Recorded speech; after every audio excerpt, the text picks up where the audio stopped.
जय माता दी दोस्तों, भगवान श्री हरि विष्णु जी और माँ लक्ष्मी जी की कृपा पाने के लिए पुत्रदा एकादशी का व्रत सबसे बड़ा व्रत माना जाता है। यह व्रत न केवल जीवन में सुख शांति ऐश्वर्य संपदा उत्तम जीवन साथी और कार्यक्षेत्र में सफलता प्रदान करता है बल्कि मरणोपरांत मोक्ष भी प्रदान करता है। हर एकादशी व्रत का एक अलग और खास महत्व होता है। दोस्तों, आज की इस वीडियो में हम आपको बताएंगे गौमाता से संबंधित एक उपाय जिससे आपको मिल सकता है कभी न समाप्त होने वाला धन प्राप्त करने का वरदान। अगर हिंदू धर्म की माने तो ऐसी मान्यता है कि अगर गौमाता की सेवा निस्वार्थ भाव से की जाए तो घर में माता लक्ष्मी जी का वास होता है। वैसे तो युगों से चला आ रहा है कि गाय माता को हम कुछ ना कुछ जरूर खिलाते हैं। गाय माता को सनातन धर्म में माता लक्ष्मी जी का स्वरूप भी माना गया है और कहा जाता है कि गाय माता की सेवा करने से घर परिवार सुखी और संपन्न रहता है। जिन घर में गाय माता की सेवा निस्वार्थ भाव से होती है उस घर में लक्ष्मी जी की कृपा हमेशा बनी रहती है और जिस घर में गाय माता की सेवा नहीं होती है वहां पर अचानक से किसी भी प्रकार के विघ्न बाधाएं आती रहती है। वैसे तो कुछ लोग शहरों में भी रहते हैं तो वहां पर गाय माता पालना संभव ही नहीं है, लेकिन गाय माता को वहां पर भी रोटी अवश्य खिलाई जाती है। लेकिन कई बार गाय माता को खिलाने में कुछ भूल हो जाती है। तो दोस्तों, कौन सी है वो 3 चीजें जो गाय माता को नहीं खिलानी चाहिए, आज हम आपको इस वीडियो के माध्यम से बताएंगे। तो कृपया वीडियो को आधा अधूरा न छोड़ें, इन वीडियो को अंत तक जरूर देखें। दोस्तों को माता के अंदर सभी देवी देवताओं का निवास माना जाता है, तो आप सुबह जो पहली रोटी बनती है वो अगर आप गाय माता को खिलाते हैं तो सभी देवी देवताओं का आशीर्वाद प्राप्त होता है। गाय माता को गुरु के साथ जोड़ा गया है, यानी बृहस्पति ग्रह के साथ। किस लिए गुरुवार के दिन गाय माता को रोटी पर एक चुटकी हल्दी डालकर खिलाएं तो सुख संपत्ति धन ऐश्वर्य बढ़ता है, दुष्ट ग्रह शांत हो जाते हैं।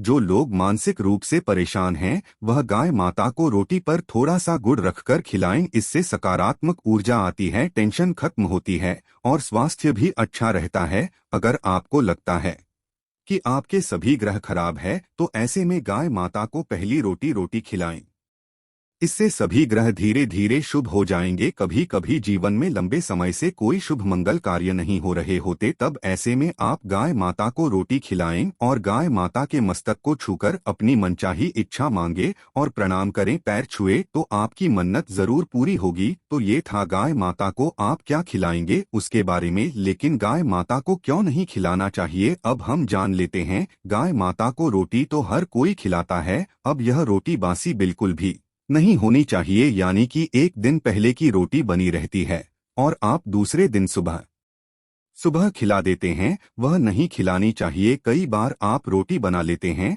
और उस दिन गाय माता मिलती नहीं तो रोटी रखी रह जाती है, फिर वो अगले दिन गाय माता को खिलाने से गाय माता का अपमान माना जाता है, वो रोटी बासी कहलाती है। इसलिए गाय माता को एक दिन पहले की बची हुई रोटी कभी नहीं खिलानी चाहिए। सड़ी गली चीजें खराब चीजें गाय माता को मत खिलाइए, इससे घर में परेशानी आती है और अगर आप ऐसा करते हैं तो अपनी आदत को बदलिए, क्योंकि इससे घर में तकलीफ आती है। गाय माता को हरा चारा तो हर कोई खिलाता है, आप हरा चारा खिलाते समय एक बात का विशेष ध्यान रखें, गाय माता को सबसे ज्यादा पीपल का पत्ता लोग खिलाते हैं, पर पीपल का पत्ता आप खुद से तोड़कर मत खिलाइए। दूसरी बात, आप घर में सब्जी लाते हैं, उसे काटते हैं और उसमें से अच्छी चीजें कर रखें, बचा खुचा आप गाय माता को खिलाएं। आप जो देंगे वह गाय माता खलेगी, लेकिन थोड़ी सी कुछ अच्छी चीजें मिलाकर गाय माता को खिला दीजिएगा। गाय माता को कभी भी दूध नहीं पिलाना चाहिए। आप दही चावल खिला सकते हैं,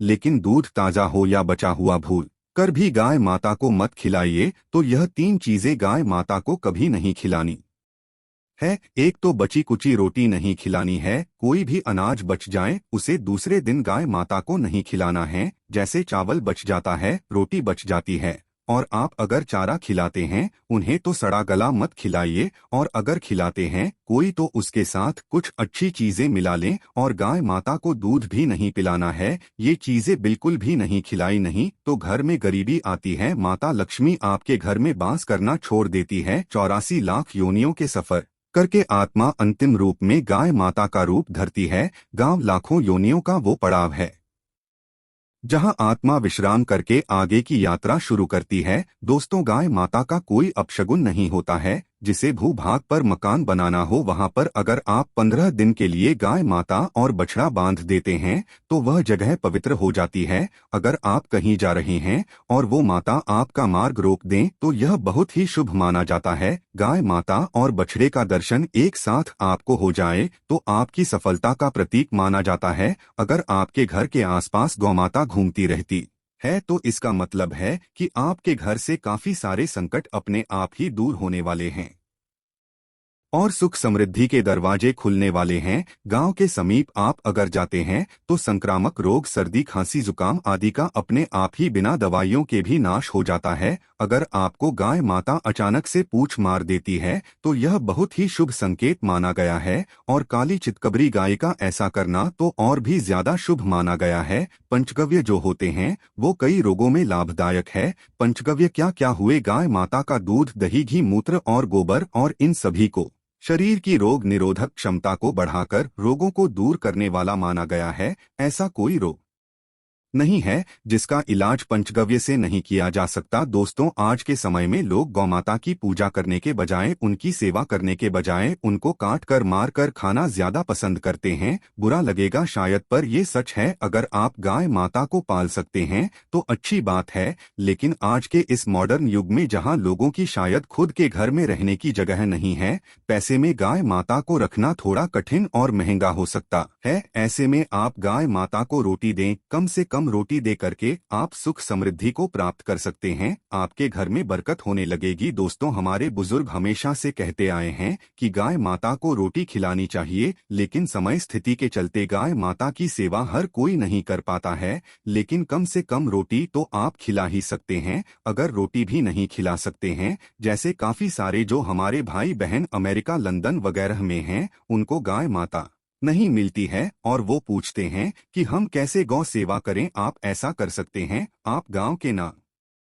के पैसे निकलते जाएं और फिर आप चाहे तो कभी इंडिया आए तो आप गौशाला में दान दें, या फिर आप चाहे तो वहीं पर किसी गरीब को गांव के नाम की रोटियां खिलाएं। किसी भी अनाथ आश्रम में चले जाएं, किसी वृद्धाश्रम में चले जाएं, किसी भी दूसरे सफेद पशु को आप भोजन कराएं। यहाँ हमारे देश में कई जगह देखा गया है और कई लोगों का प्रश्न आता है कि हम झूठी रोटी गाय माता को देते हैं, क्या यह सही है या गलत? हम झूठा खाना, बचा हुआ खाना गाय माता को खिलाते है, यानी जो बच जाता है वह गांव के हवाले कर दिया जाता है। दोस्तों, इससे जुड़ी एक पौराणिक कथा है तो आपको बता दे। रामायण काल में गौमाता को एक श्राप मिला था, उसी की वजह से आज उनके साथ ऐसा हो रहा है और उसी शराब की वजह से गौमाता में देवी देवताओं का वास होने के बाद भी उनको झूठा खाना पड़ता है, यहाँ तक कि पॉलीथीन भी खाते हैं। हालांकि यह किसी भी लिहाज से सही नहीं है। आपको बता दें, वाल्मीकि रामायण में माता सीता द्वारा पिंडदान देकर दशरथ की आत्मा को मोक्ष मिलने का संदर्भ आता है।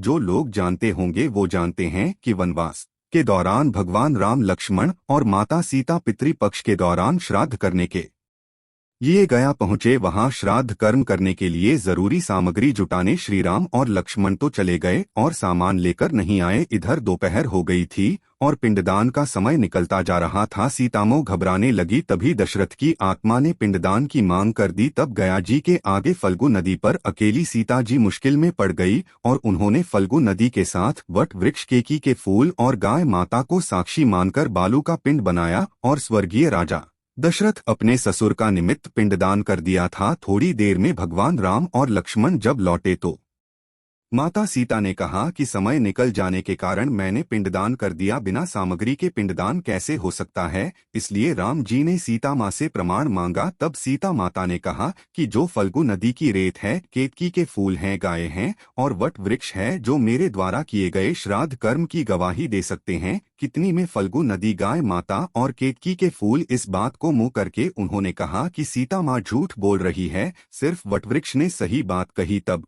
सीता जी ने राजा दशरथ का ध्यान करते हुए उनसे ही गवाही देने की प्रार्थना की। दशरथ जी ने सीता माँ की प्रार्थना को स्वीकार करके घोषणा की कि ऐन वक्त पर सीता ने मेरा पिंडदान कर दिया। इस पर श्री राम आश्वस्त हुए, लेकिन तीनों गवाहों द्वारा झूठ बोलने पर सीता जी उनसे क्रोधित हो गई और उन्हें श्राप दिया। फल्गु नदी से कहा कि जहाँ तेरा नाम सिर्फ नदी रहेगा लेकिन में पानी कभी नहीं रहेगा। दोस्तों, इस कारण आप भी जानते होंगे फल्गु नदी आज भी गया में सूखी ही रहती है। गाय माता को श्राप दिया कि तू पूजनीय होकर भी लोगों का झूठा खाएगी और केतकी के फूल को श्राप दिया कि तुझे पूजा में कभी नहीं चढ़ाया जाएगा। वट वृक्ष को सीता माँ ने आशीर्वाद दिया कि उसे लंबी आयु की प्राप्ति होगी और दूसरों को हमेशा छाया प्रदान करेगा, तथा पतिव्रता स्त्री तेरह स्मरण करके अपने पति की दीर्घायु की कामना करेंगी। और यही कारण है कि गाय माता को आज भी जूठा खाना पड़ता है कि की के फूल को पूजा से निषिद्ध बताया गया है। फल्गु नदी के तट पर जल नहीं है, सीता कुंड में पानी के अभाव में सिर्फ बालू रेत में दान किया जाता है। दोस्तों, शास्त्रों के अनुसार गौमाता में सारे देवी देवता निवास करते हैं। 33 कोटि देवी देवता और पितर का भी निवास होता है। अगर आप भी किसी मंदिर में नहीं जा सकते, पूजा पाठ नहीं कर पाते हैं, कहीं जाकर के ग्रह दोषों का उपाय नहीं कर सकते, तो आपको गाय माता को एक रोटी जरूर खिलानी चाहिए। हमेशा कहते हैं पहली रोटी गाय माता की अगर आप भी खिलाते हैं तो दुनिया के सारे सुखों को प्राप्त कर सकते हैं। आपने अक्सर ही सुना होगा कि रसोई में पहली रोटी जो भी बनेगा आय को दे देनी चाहिए। हर रोज गाय माता को एक रोटी देने से आपके जीवन के सभी दुख दर्द दूर हो जाते हैं। खाना बनाते वक्त हमेशा पहले एक रोटी गाय माता की निकाल दें, इसके बाद ही परिवार के बाकी सदस्यों के लिए आपको रोटियां सेंकने चाहिए। कोशिश करनी चाहिए कि गाय माता की उस रोटी में थोड़ा सा हल्दी मिला दे, इससे गाय माता को रोटी खिलाने का अपार फल प्राप्त होता है। अगर गुरुवार का दिन हो तो लोही ले ले, सने हुए आटे की एक छोटी सी लोई बना लें और उसमें हल्दी मिलाकर गाय माता को खिला दें। इससे आपके जीवन में शुभता आती है, वैभव आता है, धन संपत्ति का वास होता है। आप जो भी हासिल करना चाहते हैं जिंदगी में तो आप देखेंगे कि तुरंत आपको मिनटों में वह हासिल हो जाता है। इसी तरह से आपको नमक का एक उपाय बताते हैं। नमक यह है, नमक के बिना तो हर स्वाद अधूरा है और साथ ही साथ अगर नमक ना हो तो जीवन स्वादहीन हो जाता है। जितना हम खाने में नमक को इम्पोर्टेंट मानते हैं उतना ही ज्योतिष में नमक को इम्पोर्टेंट ही माना जाता है और इसे 10 की वस्तु माना गया है। किसी का नमक खाने का अर्थ क्या होता है? उसका कर्जदार होना। आपने सुना ही होगा, नमक का कर्ज अदा करना है। इसलिए अगर आप जीवन को सुगम बनाना चाहते हैं, सरल बनाना चाहते हैं, तो नमक का एक आसान सा प्रयोग आपको आज हम बताएंगे। आप देखिए कि कितने आपको पॉजिटिव परिणाम मिलते हैं और इतना आसान है कि इसके लिए आपको अतिरिक्त मशक्कत करने की कोई जरूरत भी नहीं है। सिर्फ आपको अपने घर में बनी सबसे पहली रोटी लेनी है और उस पर थोड़ा सा नमक रख दें। अब आप पूछेंगे कौन सा नमक रखें, तो सबसे बेस्ट है आप डेली वाला नमक, सस्ता नमक जो भी है वो रखें। काला नमक नहीं रखना है, आपको सफेद नमक ही रखना है। तो नमक रख लें और फिर इस रोटी को किसी कपिला गाय माता को आपको दे देनी है। कपिला गाय माता यानी सफेद रंग की गाय माता को आपको खिला देना है। और अगर आपको कपिला गाय माता नहीं मिलती है तो आप यह रोटी किसी भी गाय माता को खिला दें। मगर यदि आपको कोई ऐसी गाय माता दिख जाए, सबसे पहले सफेद गाय माता को ही खिलाना प्रेफर करें। दोस्तों, आपको बता दें यह उपाय आपकी हर समस्या को जड़ से दूर कर देता है। चाहे आपके घर में कोई बड़ी कला हो, कोई पारिवारिक वाद विवाद हो, इस उपाय को करके आपके घर में सुख का वास होने लगता है। जो भी धन की कमी हो, बच्चों की पढ़ाई हो, कैरियर में सफलता हो, सभी मुश्किलें आपके जीवन की दूर होने लगती है। लेकिन गाय माता को रोटी देते वक्त मन में ऐसी कोई भावना लगाकर रखें कि हम रोटी खिलाते हैं या फिर हम बहुत बड़े दानी हैं, अन्यथा इस स्थिति में पुण्यफल की प्राप्ति होना संशय वाली स्थिति देता है। गाय माता को रोटी खिलाने से नियम से बरकत के अलावा आप देखेंगे धन संपत्ति में दिनों दिन बढ़ोतरी होने लगती है और आपके घर के ग्रह दोषों से आपको मुक्ति मिलती है। अगर आपके भी घर में धन की कमी है तो आपको ये उपाय जरूर करना चाहिए, किसी भी दिन करे। अगर सावन का पवित्र महीना है तो हर दिन शुभ है, आप जिस दिन चाहे उस दिन से कर सकते हैं